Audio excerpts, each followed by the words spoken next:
नामने गौरतुषे नमः। हे कृष्ण करुणा सिंधु दीनबंधु जगतपते गोपेश गोपिका कांत राधा कांत नमस्तुते तप्त कांचन गौरंगी राधे वृंदावनेश्वरी वृषभानुसुते देवी प्रणमामि हरिप्रिये वाञ्छाकल्पतरुभ्यश्च कृपा सिन्धुभ्येव च पतितानां पावनेभ्यो वैष्णवेभ्यो नमो नमः। जय श्री कृष्ण चैतन्य प्रभु नित्यानंद श्री अद्वैत गदाधर शिवासदि गौरभक्तवृंद। हरे Krishna Krishna Krishna Hare Hare Hare Ram Ram Ram Hare Hare.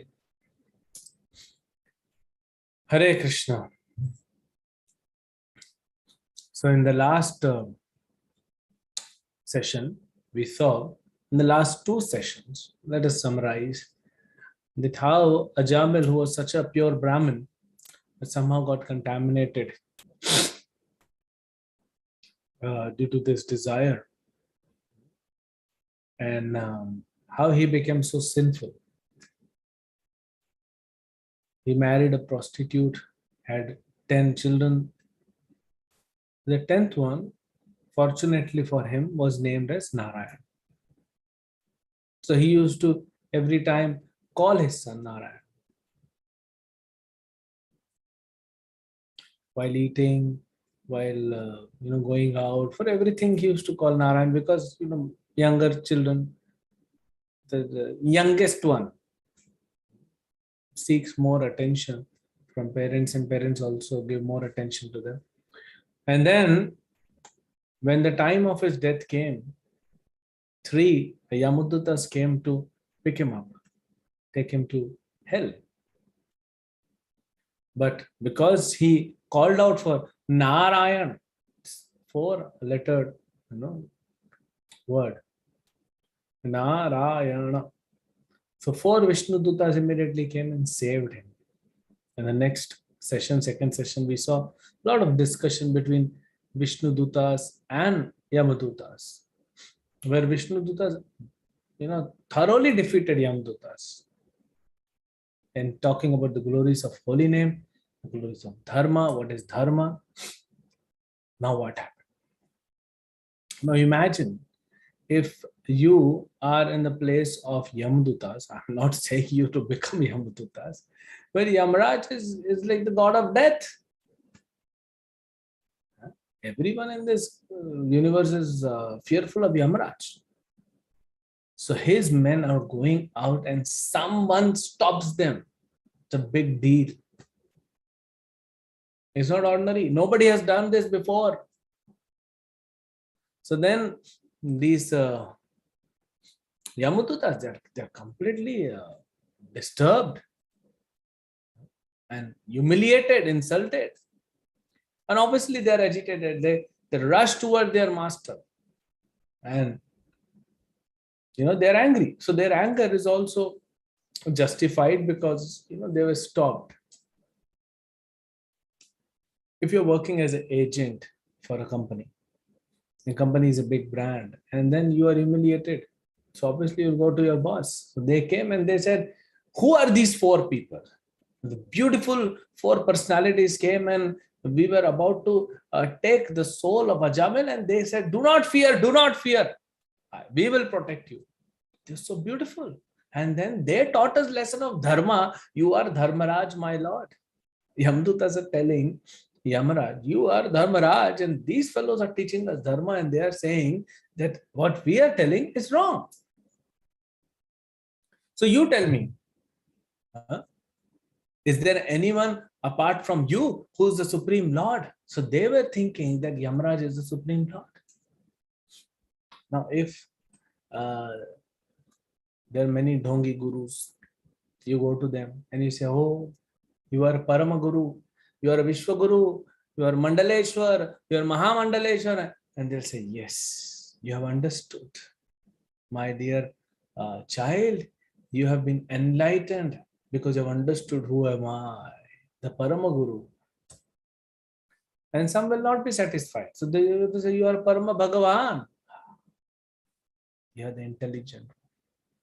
They'll tell you, you are the intelligent one. Because he's a fool now. So he's telling you, you are intelligent. But Yamaraj is not a fool. He's a devotee. He's a pure devotee of Krishna. He knows what is truth and he will not hide it. He's not a swindler. He's not a cheater. So we should never claim what we are not. We should never claim to be. So Yamaraj is telling, my dear servant, my dear servants, you have accepted me supreme. I understand that. But factually, I'm not the supreme.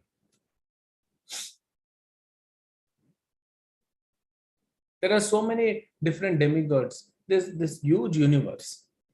It has been divided into different parts. Brahma is given the creation department. Shiva is given the destruction department. Indra is given the rain department. Surya is given the sun department. Vayu is given the wind, air department. Every demigod is given different departments. Chandra is given. Similarly, I have been given this one department to punish those souls who are miscreants. Out of 84 lakh species, 8.4 million, 8 million are bhogayonis. What is bhogayoni? Bhogayoni means all these living entities, they are suffering or enjoying their past karma. So they cannot be punished. They're already suffering. Out of these 4 lakh human species, the demigods and all other are balls of bhogayonis. You cannot punish them because they are enjoying, they are reaping the benefits of the actions they have performed. So Yamaraj cannot punish them. Now, whatever human population is there, out of all the human population, the devotees, there are 3 categories: sinful, and pious, and devotees. So pious, if they are pious, Yamaraj has no right over them. Yamaraj is only given a department to punish the miscreant or the sinful souls, sinful people. So pious, no control, and devotees, not even demigods can have control over devotees. What to talk about Yamaraj? So only the sinful people, I control them. And I report to Lord Narayan, whose partial manifestation of Brahma, Vishnu and Mahesh. So when Vishnu is partial manifestation of Lord Narayan, and Lord Narayan himself is partial manifestation of Lord Krishna. So I am like, like a bull. You see the owner of the bull or bullock cart, he ties 2 bulls to the cart and there's a rope going through the nose. And then this fellow has the rein in his hand. He's controlling. So we may be big bulls. As you say, a big bull. But even big bulls are controlled by the supreme controller, Sri Krishna.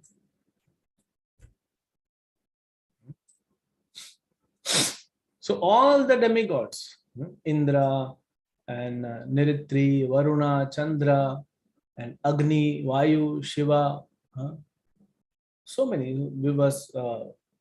Vishwavasu, 8 Vasus, everything, Marut, Ganas, Rudras, Siddhas, everyone is under control of the Supreme Lord. Now, beautiful example. If everything is controlled by Supreme Lord, why we are not able to see him? Yamaraj gives a wonderful analogy. Like this hand. I can see hand. Okay. Can this hand see me? No. The hand does not have eyes to see. So Supreme Krishna, the Supreme Lord, his eyes, he sees everyone.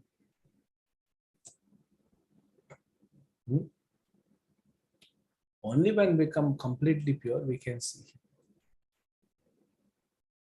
And then he goes on talking about Lord Vishnu, Lord Narayan, how he is self-sufficient, he is fully independent, absolutely no control anyone has over him.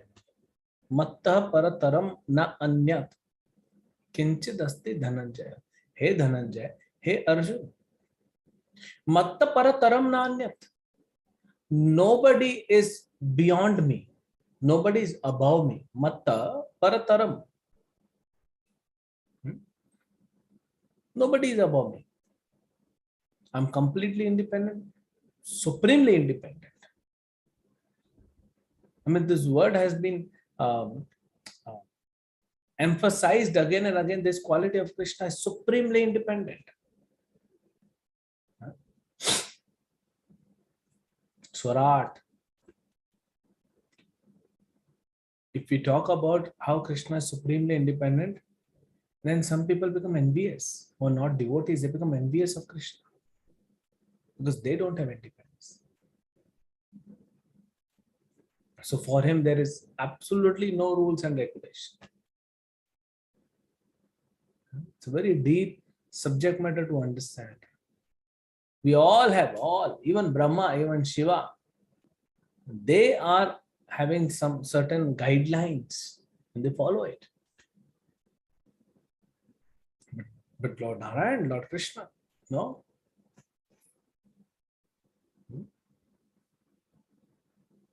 And he is present everywhere.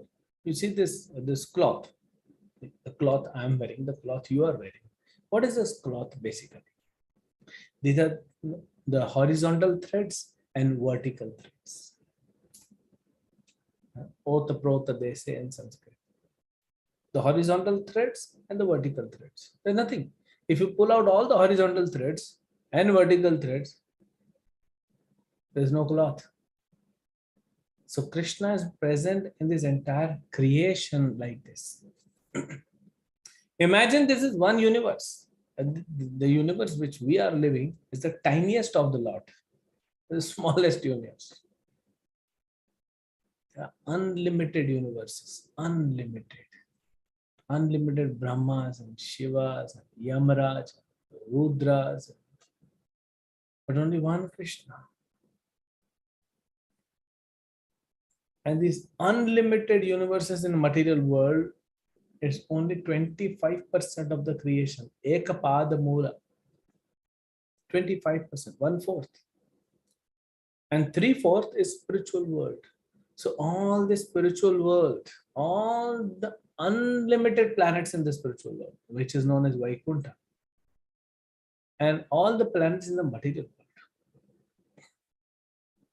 this all is controlled by one personality, Krishna. Someone asked me a question, then why is that though we are worshipping Krishna? Okay. What if there is another God in another universe? We have not been there. Yes, we have not been there, but scriptures talk. Brahma is talking, Shiva is talking, Krishna himself is talking. He's not saying only one universe. He's saying all the universes. And nobody knows Krishna. Nobody understands dharma. Nobody understands bhakti. What we are hearing, and discussing and reading, it is all the mercy, unlimited mercy of Chaitanya Mahaprabhu and his parampara, and especially Srila Prabhupada. Otherwise, people do not know what is dharma. People do not know what is bhakti. It's not ordinary person's job to understand what's bhakti. It's just because of Prabhupada's mercy, Chaitanya Mahaprabhu's mercy, we are able to understand something.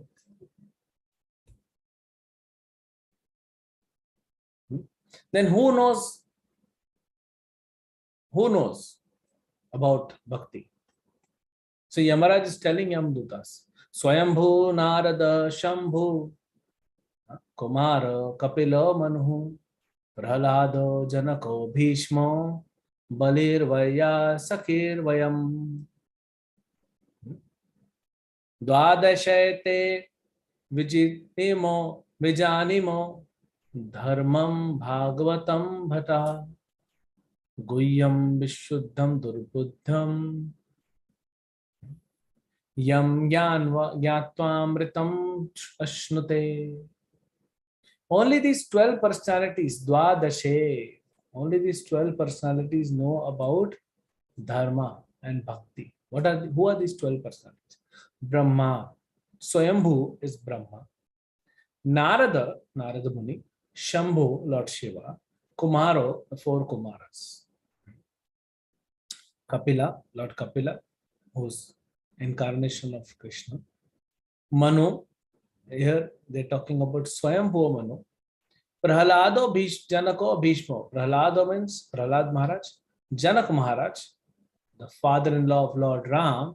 Bhishma, Bhishma Dev, the great Pitamaha Bhishma Dev. Bali Maharaj, Balir.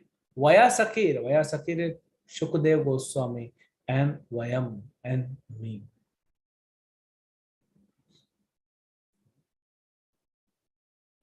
Only these 12 personalities in the entire universe know what is dharma, what is bhakti.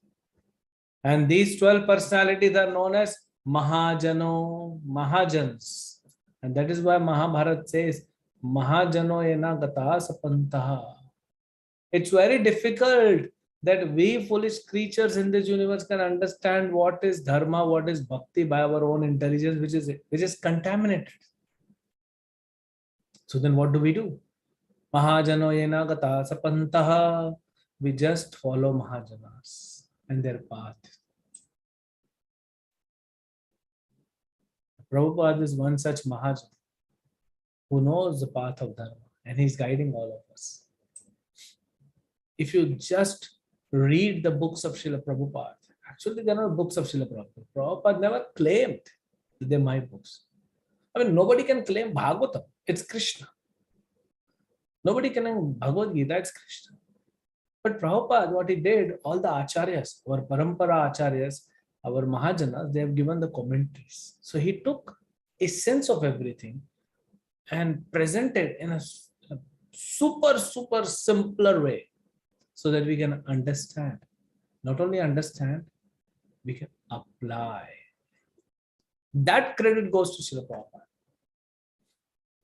Prabhupada said, only credit which goes to me is I did not added anything from my side. I did not subtracted anything which was already given in Parampara. I gave all of you everything as it is. And that is why Srila Prabhupada, he gave Bhagavad Gita title, Bhagavad Gita as it is. That credit. So when we say Prabhupada's books means Prabhupada has brought everything together in a simpler language. So all the credit goes to Srila Prabhupada. He himself is Mahajan, coming from the eternal Golok of Vrindavan and giving us this mercy. If you read Prabhupada's books, it's so crystal clear. There's absolutely not even an iota of doubt in that. It's so clear. You read Prabhupada's book, you will know who's God. You know who is Jiva. What is my association? What is my relationship with Krishna? What is my relationship with Maya? What is my relationship with this world? Everything is so crystal clear. And if you read these dongi books, they're Bhagavad Gita. More than 1,000 edition of Bhagavad Gita. Rest all are non-bona fide. If you read their commentary, you'll understand. So confusing. I read one. Someone showed me, look at this Bhagavad Gita, what do you understand? I just read. So it was written, living entity, Jiva.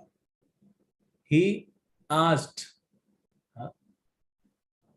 not even God, he asked the supreme energy or something like that. If Vedvyas is saying, if Krishna has spoken Bhagavad Gita, why can't you write Krishna? They are cheaters. If Arjuna is asking question, why you have to write this word Jiva? Write Arjuna. Specific. So all the doubts which I personally can say, all these doubts which I had for years, are all cleared just by reading Prabhupada's books. So we We cannot, with our limited, and that also, that too, contaminated, limited intelligence, we cannot understand what is dharma. We cannot understand what is dharma. So we have to follow the path of Mahajanas. That's intelligence. If you are really intelligent, you will follow the path already given by our authorities. And the next verse, Yamraj speaks very beautiful verse. Etavan eva lokesmin pumsam dharmaha parat smritaha bhakti yoga bhagavati tannama granati bhi. People say bhakti is not mentioned at many places. It's all yoga, karma. No, bhakti very clearly.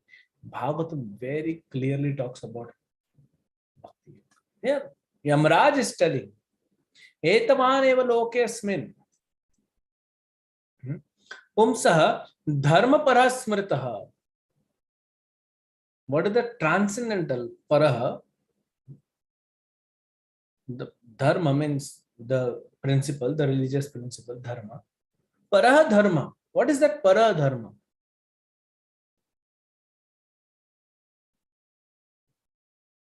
Sutta Goswami also in Srimad Bhagavatam he says,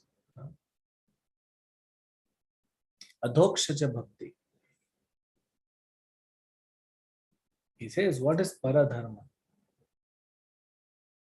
Here also, Yamraj is talking about pumsam for living entities. Pumsam means for living entities. Dharma paraha. What is paradharma? Bhakti yogo bhagavati. Bhakti yogo. You have to perform bhakti. To whom? Bhagavati. To Bhagavan. See, bhakti shabd is only and only used for Krishna or Narayana or Ram. Bhagavan. It is never used for Brahma. It is never used for Shiva. Shiva Bhakti. There is no word in the scriptures called Shiva Bhakti. It's now all people have made Shiva Bhakta, Brahma Bhakta, Surya Bhakta, Indra Bhakta, Chandra Bhakta. Bhakta means Krishna's devotee. Kirtan means Krishna's holy name. Bhakti Yoga Bhagavati. Vasudeve Bhagavati Bhakti Yoga Prayojitaha. So he is very clearly, specifically saying Bhakti Yoga Bhagavati. So what is Paradharma? Pumsam Dharma Parasparita. The topmost transcendental religious principle for all living entities is Bhakti Yoga Bhagavati. Bhagavati means Bhagavan. The devotional service to Shri Bhagavan and not to demigods, very clearly. And how does this devotional service is practiced? Very clear. This is Pumsaha Dharma Parasmrita for every living entity. What is Paradharma? It is Bhakti Yoga Bhagavati. Devotional service to the Supreme Personality of Godhead. And how do we practice that? That's the question. Because these Yamadutas were arguing with the Vishnu Dutas that Dharma, you have to perform Yagya, you have to do Dana, Tapasya, all this. He just chanted holy name. Here Yamraj is telling, what is the topmost bhakti? Tan nama grihanadibhi. Tan nama. Tan means his. Who is that his? Bhagavati. In the previous line, Bhagavati. Bhagavan's holy name. Nama grihanadibhi. The first and foremost bhakti yoga principle, which is topmost religious principle, is to chant the holy names of Krishna. Hare Krishna, Krishna Krishna, Hare Hare, Hare Rama, Rama Rama, Hare Hare. That's why Ajamil was saved. He chanted Narayana, Narayana. You are saved.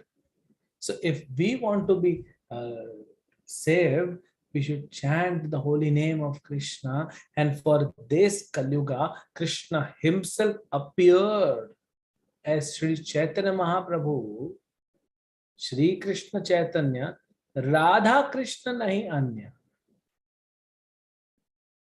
Chaitanya Mahaprabhu appeared, same Krishna, same Radharani, combined form, appeared and said, you chant Hare Krishna mantra. That's all. And then Yamraj speaks the glories of chanting. He says, my dear servants, you are like my sons. Look at the glories, how glorious is the chanting of the holy name of Lord. Ajamil was so sinful, but just because he chanted the name, he went back. So no process in the entire creation is as powerful as the holy names of Krishna. No process. And anyone who chants the holy names of Krishna, he is never to be considered sinful. He is a liberated soul. So we should all be engaged. After hearing so many wonderful glories, we can only be engaged. We should only engage our tongue in chanting Hare Krishna mantra. Rest, everything will be taken care. So many wonderful glories, and all these ritualistic ceremony, they are distractions actually. Krishna speaking in Bhagavad Gita. Here Yamaraj is saying, the ritualistic ceremony mentioned in Yajurved, Samved, Rigved, their intelligence. One who is performing this ritualistic ceremony mentioned in Vedas, his intelligence has become dull. A person with dull intelligence perform Vedic ritualistic ceremonies. A person with very clear intelligence, very sharp intelligence, what he does? He chants Hare Krishna mantra. All these are not required. But then why it is given? Yeah, because there are people who are less intelligent. For them it's given. For them it has to be given. Something is better than nothing. Otherwise they will not do anything. So okay, do something, Baba. There is an engineering college called IIT. Top class people. But there are local engineering colleges also. What to do with these poor souls? Where they will go? Let them study in some at least they're studying. Otherwise they all become terrorists. Let them study. Otherwise they'll become unemployed and become terrorists. So Vedic ritualists are intelligent men. He just accepts the chanting of the holy name of Krishna, who's all auspicious, who's situated everywhere in the creation, who's situated in our heart. And then there comes this very powerful shloka again. Yamraj is telling to Yamduta. Listen to this very carefully. My dear servants, please do not approach such devotees who are engaged in chanting the holy name of Lord, for they have fully surrendered to the lotus feet of Supreme Person of Godhead. They are equal to everyone, and their narrations are sung by demigods and inhabitants of Siddhalokas. They are always protected by the club of Supreme Lord. Please do not go even near to them. Otherwise, next time I won't be able to protect you. Yeah? So, who are the devotees? Then Yamdutta is scared. Oh, they're amazed. Wow, chanting of Hare Krishna mantra is so amazing. We should also chant. And Yamraj says yes. And who are these devotees? So he is telling, my dear servants, please bring to me only those sinful persons. Now there are three categories he leaves. Everyone else is sinful. They'll go to Yamraj. But who will not go? who uses their tongues to chant the holy name of Krishna. One who's chanting the holy names and qualities of Krishna, he will never go to Yamaloka. Even in dreams, Yamdutas will never come to him. Even in dreams, he will not see Yamduta. First. Second.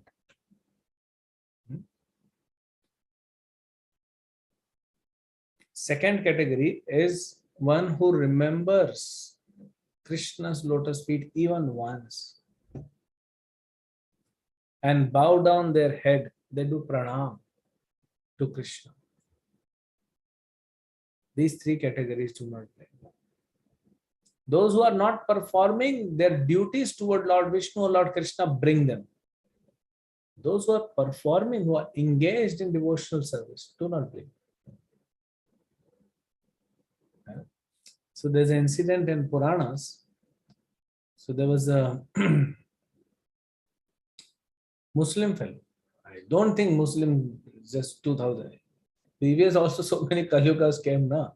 It's a rotation. So these also kind of religion are there. So this fellow was very sinful.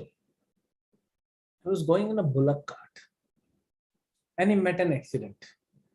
I don't know how bullock cart can meet accident. Somehow he met accident. And his bullock cart tumbled. And he went and fell on the ground and died. And died.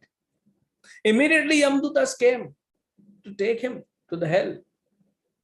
But they couldn't touch him. Why? Because when he died, his body, was touching the tulasi plant. His body was touching tulasi plant. Yamdutas could not touch because he was in touch with tulsi plant. That's why we have this tulsi every time. Yamdutas could not touch. Now who? Someone has to claim that soul, na? So nobody could touch. Then finally Vishnu Dutas came and took them. A sinful person, just because of touch of tulasi, relieved. That's why we say every house should have tulsi plant. You should worship morning and evening. What worship tulsi demands? Offer some water, do some pradakshina, pranam. Tulsi is so dear to Krishna. I know. So amazing. And there's so many more glories, but we don't have time. So they were wonderstruck. And Yamdutas heard, they were struck with wonder. Wow. So amazing bhakti yoga is. So that is why whatever our profession may be, whatever our nature may be, whatever we may be, we must practice bhakti. Starting with chanting of Hare Krishna mantra. First and foremost. Srila Prabhupada said, our bhakti, 99% of our bhakti depends on chanting of the holy name. 99%. So we should chant. We should increase the quantity and also the quality. Attentively we should chant. We do not have to fear anything. Let the third world war come. Let there be nuclear weapons. Nothing we have to fear. We are protected by Krishna. And some, small problems we are facing in our life, that is some prarabdha, Krishna says, somehow manage and come to me. One who's chanting, he'll never be fearful. First quality which he will acquire is fearlessness by chanting of holy names of Krishna. It's a wonderful narration by Shukadeva Goswami, 3 chapters. We took 3 episodes in 6 canto. It's all about holy names. So please read this section of Bhagavatam, chant, read about the glories of holy name, you will chant more and more. What else do we have in our life to do than chanting? Hare Krishna. So we'll stop here and you can I'll read for next 15 minutes. So you can actually